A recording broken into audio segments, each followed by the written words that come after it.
ಸಾರಿಗೆ ಮುಷ್ಕರಕ್ಕೆ ಹೈಕೋರ್ಟ್ ನಿರ್ಬಂಧವನ್ನ ಹಾಕಿರುವಂತದ್ದು.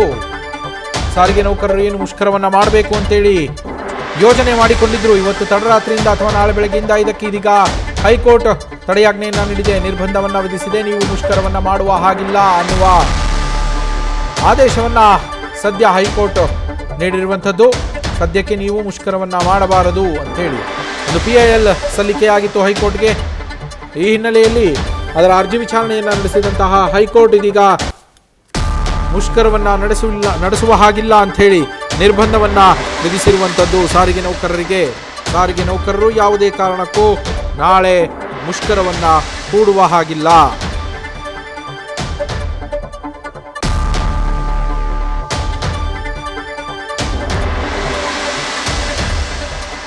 ಸಾರಿಗೆ ನೌಕರರ ಮುಷ್ಕರವನ್ನ ಪ್ರಶ್ನಿಸಿ ಹೈಕೋರ್ಟ್ಗೆ PIL ಅನ್ನು ಸಲ್ಲಿಸಲಾಗಿತ್ತು. ಇವತ್ತು ಹೈಕೋರ್ಟ್ ವಿಭಾಗೀಯ ಪೀಠದಲ್ಲಿ ಈ PIL ನ ವಿಚಾರಣೆ ನಡೆಯಿತು. ಸುದ್ಗುಂಟೆಪಾಳ್ಯದ ವೇದಾವತಿ ಹಾಗೆ ಲಕ್ಕಸಂದ್ರದ ಶ್ರೀಧರ್ ಎನ್ನುವವರು ಈ PIL ಅನ್ನು ಸಲ್ಲಿಸಿರ್ತಾರೆ. ಮೇ 20ನೇ ತಾರೀಕು ಸಾರಿಗೆ ನೌಕರರು ಮುಷ್ಕರವನ್ನ ಹೂಡಿದ್ದಾರೆ. ಅದನ್ನು ನಿರ್ಬಂಧಿಸಬೇಕು ಅಂತೇಳಿ ಅವರು ತಮ್ಮ PIL ಅಲ್ಲಿ ಪಬ್ಲಿಕ್ ಇಂಟ್ರೆಸ್ಟ್ ಲಿಟಿಗೇಷನ್ನಲ್ಲಿ ಸಾರ್ವಜನಿಕ ಹಿತಾಸಕ್ತಿ ಅರ್ಜಿಯಲ್ಲಿ ಮನವಿಯನ್ನ ಮಾಡಿದ್ರು. ಅದಕ್ಕೆ ಸಂಬಂಧಪಟ್ಟಂತೆ ಅರ್ಜಿ ವಿಚಾರಣೆ ನಡೆಯಿತು. KESMA ಅಡಿ ಜನವರಿ 1ರಿಂದ ಜೂನ್ 30ರವರೆಗೆ ಮುಷ್ಕರಗಳನ್ನು ನಿರ್ಬಂಧಿಸಲಾಗಿದೆ. ಜುಲೈ 18, 2025ರ ಕಾರ್ಮಿಕ ಆಯುಕ್ತರ ರಾಜಿ ಸಂಧಾನದ ಪ್ರಕ್ರಿಯೆ ಇನ್ನೂ ಕೂಡ ಮುಂದುವರೆದಿದೆ. ರಾಜಿ ಸಂಧಾನದ ಮುಂದಿನ ವಿಚಾರಣೆ ಮೇ 25ಕ್ಕೆ ನಿಗದಿಯಾಗಿದೆ. ಈ ಮಧ್ಯೆ ಮುಷ್ಕರ ನಡೆಸುವುದು ಕಾನೂನು ಬಾಹಿರ ಅಂತೇಳಿ ತಮ್ಮ ಅರ್ಜಿಯಲ್ಲಿ ಅವರು ಕಾರಣಗಳನ್ನು ಕೂಡ ಉಲ್ಲೇಖವನ್ನ ಮಾಡಿದ್ರು. 14 ದಿನಗಳ ನೋಟಿಸ್ ಬದಲು ಮುಷ್ಕರಕ್ಕೆ 7 ದಿನಗಳ ನೋಟಿಸನ್ನು ಮಾತ್ರ ಕೊಟ್ಟಿದ್ದಾರೆ. SSLC ಪೂರಕ ಪರೀಕ್ಷೆಗಳು ಕೂಡ ಇದೇ ಅವಧಿಯಲ್ಲಿ ನಿಗದಿಯಾಗಿರುವಂಥದ್ದು ಅವುಗಳು. ಹೀಗಾಗಿ ಸಾರಿಗೆ ನೌಕರರು ಮುಷ್ಕರವನ್ನು ಹೂಡಿದ್ರೆ ಸಮಸ್ಯೆ ಆಗತ್ತೆ. ಹಾಗಾಗಿ ಅವರ ಮುಷ್ಕರವನ್ನು ನಿರ್ಬಂಧಿಸಬೇಕು ಅಂಥೇಳಿ ಹೈಕೋರ್ಟ್ಗೆ ಮನವಿಯನ್ನ ಮಾಡಿದ್ರು. ಇಬ್ಬರು ಅರ್ಜಿದಾರರು PIL ಅನ್ನು ಸಲ್ಲಿಸಿದ್ರು.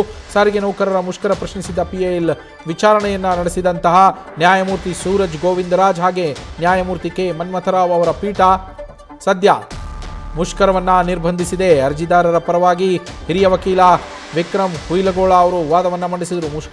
ಮುಷ್ಕರವನ್ನು ನಡೆಸೋದಕ್ಕೆ ಉದ್ದೇಶಿಸಿರುವವರಿಗೆ ಮುಷ್ಕರ ಬೇಡ, ಈಗಾಗಲೇ ನಿಮಗೆ 12.5% ನೀಡಲಾಗಿದೆ, ಯಾವಾಗ ಸಭೆ ನಡೆಸ್ತೀರಿ ಅಂತೇಳಿ ಪೀಠ ಪ್ರಶ್ನಿಸುತ್ತೆ.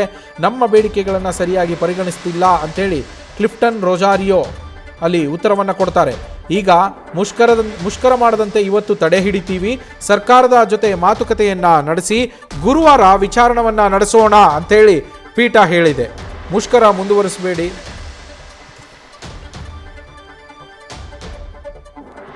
ಮುಂದುವರಿಸಬೇಡಿ ಅಂಥೇಳಿ ಈ ಸಂದರ್ಭದಲ್ಲಿ ಹೈಕೋರ್ಟ್ ಹೇಳಿರುವಂಥದ್ದು. ಮುಷ್ಕರ ಮಾಡದಂತೆ ಇವತ್ತು ನಾವು ತಡೆ ಹಿಡಿತಾ ಇದ್ದೀವಿ, ಸರ್ಕಾರದ ಜೊತೆ ನೀವು ಮತ್ತೆ ಮಾತುಕತೆಯನ್ನು ನಡೆಸಿ ಗುರುವಾರ ಇದರ ವಿಚಾರಣೆಯನ್ನು ಮತ್ತೆ ನಾವು ಮಾಡೋಣ ಅಂಥೇಳಿ ಪೀಠ ಹೇಳಿರುವಂಥದ್ದು.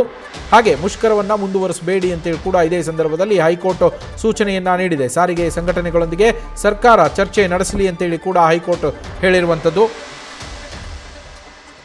ಮುಷ್ಕರ ನಡೆಸದಂತೆ ಸಾರಿಗೆ ಸಂಘಟನೆಗಳಿಗೆ ನಿರ್ಬಂಧವನ್ನ ಈ ಮೂಲಕ ನ್ಯಾಯಮೂರ್ತಿ ಸೂರಜ್ ಗೋವಿಂದರಾಜ್ ಹಾಗೆ ನ್ಯಾಯಮೂರ್ತಿ K ಮನ್ಮಥರಾವ್ ಅವರ ಪೀಠ ಆದೇಶವನ್ನ ಹೊರಡಿಸಿರುವಂಥದ್ದು, ನಿರ್ಬಂಧವನ್ನು ಹೇರಿ.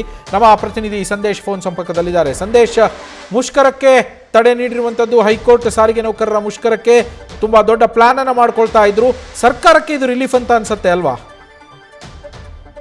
ನವೀನ್, ಖಂಡಿತವಾಗ್ಲು ಅಂದ್ರೆ ಇಲ್ಲಿ ಪ್ರಮುಖವಾಗಿ ಈ PIL ಅರ್ಜಿಯನ್ನ ಏನ್ ಸಲ್ಲಿಸಲಾಗಿತ್ತು, ಈ PIL ಅರ್ಜಿಯನ್ನ ಸಲ್ಲಿಸುವಂತ ಸಂದರ್ಭದಲ್ಲೇ ಹಲವು ಕಾರಣಗಳನ್ನ ಈಗಾಗಲೇ ಆ ಒಂದು ಅರ್ಜಿಯಲ್ಲಿ ಮೆನ್ಷನ್ ಮಾಡಲಾಗಿತ್ತು. ಇಲ್ಲಿ ನೌಕರರು ಅಥವಾ ಸರ್ಕಾರಿ ನೌಕರರು ಮುಷ್ಕರವನ್ನು ಮಾಡಿದ್ರೆ ಹೇಗೆ ಸಾಮಾನ್ಯ ಜನರಿಗೆ ಸಮಸ್ಯೆಗಳಾಗ್ತವೆ, ಜೊತೆಗೆ ಏನೆಲ್ಲ ಸಮಸ್ಯೆಗಳಾಗ್ತವೆ ಅನ್ನೋದ್ರ ಕಂಪ್ಲೀಟ್ ಡೀಟೇಲ್ ಅನ್ನ, ಜೊತೆಗೆ ಇಲ್ಲಿ ಸರ್ಕಾರದ ಪರವಾಗಿ ಕೂಡ ಈಗಾಗಲೇ ಏನು ಪ್ರಾಸಿಕ್ಯೂಷನ್ ಪರ ವಕೀಲರು ಕೂಡ ಈಗಾಗಲೇ ಸಾಕಷ್ಟು ಮಾಹಿತಿಯನ್ನ ಈಗ ಕೋರ್ಟ್ಗೂ ಕೂಡ ಈಗಾಗಲೇ ಕೊಟ್ಟಿದ್ರು. ಅಂದ್ರೆ ಪ್ರಮುಖವಾಗಿರುವಂತದ್ದು ಇಲ್ಲಿ 12.5% ಏರಿಕೆಯನ್ನ ಮಾಡಿದ್ದೀವಿ, ಅಂದ್ರೆ ವೇತನ ಏರಿಕೆ ಮಾಡಿದ್ದೀವಿ, ಜೊತೆಗೆ 450 ಕೋಟಿ ಬಾಕಿ ವೇತನ ಈಗಾಗಲೇ ಪಾವತಿಸಲಾಗಿದೆ ಅಂತ ಹೇಳಿ ಸರ್ಕಾರದ ಪರವಾಗಿ ಪ್ರಾಸಿಕ್ಯೂಷನ್ ಪರ ವಕೀಲರು ಕೂಡ ವಾದವನ್ನ ಮಾಡ್ತಾರೆ. ಜೊತೆಗೆ ಇಲ್ಲಿ ಪ್ರಮುಖವಾಗಿ ಅರ್ಜಿದಾರರ ಪರವಾಗಿ ವಿಕ್ರಮ್ ಹುಯಿಲ್ಗೋಳ ಅವರು ವಾದವನ್ನ ಮಾಡಿ ಈ ವಾದ ಮಾಡುವಂತ ಸಂದರ್ಭದಲ್ಲಿ ಸಾಕಷ್ಟು ವಿಚಾರಗಳಿಗೆ ಸಂಬಂಧಪಟ್ಟಂತೆ ಮೆನ್ಷನ್ ಮಾಡ್ತಾರೆ. ಆದ್ರೆ ಈ ಸಂದರ್ಭದಲ್ಲಿ ಹೈಕೋರ್ಟ್ಗೆ ಮನೆ ಕೆಲಸಕ್ಕೆ ಹಾಗೆ ಕಾರ್ಮಿಕನೊಬ್ಬ ಈ ಒಂದು PIL ಅರ್ಜಿಯನ್ನ ಏನ್ ಸಲ್ಲಿಸಿದ್ರು, ಇದರಿಂದ ಕೊಂಚ ಹೈಕೋರ್ಟ್ ಅಚ್ಚರಿಗೊಳಗಾಗುತ್ತೆ. ಜೊತೆಗೆ ಇಲ್ಲಿ ಈ ಮುಷ್ಕರವನ್ನ ಮಾಡಬಾರ್ದು ಅಂತ ಹೇಳಿ ಈ ಮುಷ್ಕರಕ್ಕೆ ತಡೆ ಹಿಡಿಯಲಾಗಿದೆ. ಜೊತೆಗೆ ಸರ್ಕಾರದ ಜೊತೆ ನೀವು ಚರ್ಚೆಯನ್ನ ಮಾಡಿ ಅಥವಾ ಮಾತುಕತೆಯನ್ನ ನಡೆಸಿ ಅದಾದ ನಂತರ ಗುರುವಾರ ನಾವು ಈ ಒಂದು ಅರ್ಜಿ ವಿಚಾರಣೆಯನ್ನು ನಡೆಸೋಣ ಅಂತ ಹೇಳಿ ಈಗ ಸರ್ಕಾರ ಸಾರಿಗೆ ಸಂಘಟನೆಗಳು ಕರೆ ಕೊಟ್ಟಿದ್ದಂತಹ ಈ ಒಂದು ಮುಷ್ಕರಕ್ಕೆ ಈಗ ತಡೆಯನ್ನ ನೀಡಿರುವಂತದ್ದು. ಜೊತೆಗೆ ಖುದ್ದು ಹೈಕೋರ್ಟ್ ಈ ಒಂದು ಅಭಿಪ್ರಾಯವನ್ನ ವ್ಯಕ್ತಪಡಿಸಿರುವಂತದ್ದು. ಅಂದ್ರೆ ಸಾರಿಗೆ ಸಂಘಟನೆಗಳೊಂದಿಗೆ ಸರ್ಕಾರ ಚರ್ಚೆಯನ್ನ ಮಾಡಬೇಕು, ಚರ್ಚೆಯನ್ನ ಮಾಡಿ ಆ ಒಂದು ಚರ್ಚೆಯಲ್ಲಿ ಅಥವಾ ಆ ಸಭೆಯಲ್ಲಿ ಇವ್ರಿಗಿರುವಂತ ಸಮಸ್ಯೆಗೆ ಸಂಬಂಧಪಟ್ಟಂತೆ ಅಲ್ಲಿ ಸೊಲ್ಯೂಷನ್ ಅನ್ನ ಕಂಡುಕೊಳ್ಬೇಕು ಅಂತ ಹೇಳಿ ಈ ಒಂದು ಮುಷ್ಕರವನ್ನ ನಡೆಸಬಾರ್ದು ಅಂತ ಸಾರಿಗೆ ಸಂಘಟನೆಗಳಿಗೆ ನಿರ್ಬಂಧವನ್ನ ಏರಿ ನ್ಯಾಯಮೂರ್ತಿ ಸೂರಜ್ ಗೋವಿಂದರಾಜು ಹಾಗೆ ನ್ಯಾಯಮೂರ್ತಿ ಕೆ ಮನ್ಮಥ್ ರಾವ್ ಅವರ ದ್ವಿಸದಸ್ಯ ಪೀಠ ಈಗ ಒಂದು ಆದೇಶವನ್ನ ನೀಡಿರುವಂತದ್ದು. ಇದೇ ಸಂದರ್ಭದಲ್ಲಿ ಸರ್ಕಾರ ಹಾಗೆ ಸಾರಿಗೆ ಸಂಘಟನೆಗಳಿಗೆ ಹೈಕೋರ್ಟ್ ನೋಟಿಸ್ ಅನ್ನ ಕೂಡ ಈಗಾಗಲೇ ಇಶ್ಯೂ ಮಾಡಿದೆ. Naveen, thank you Sandesh. News First ನಿರ್ಭೀತಿಯಿಂದ ನಿಮ್ಮ ಪರವಾಗಿ.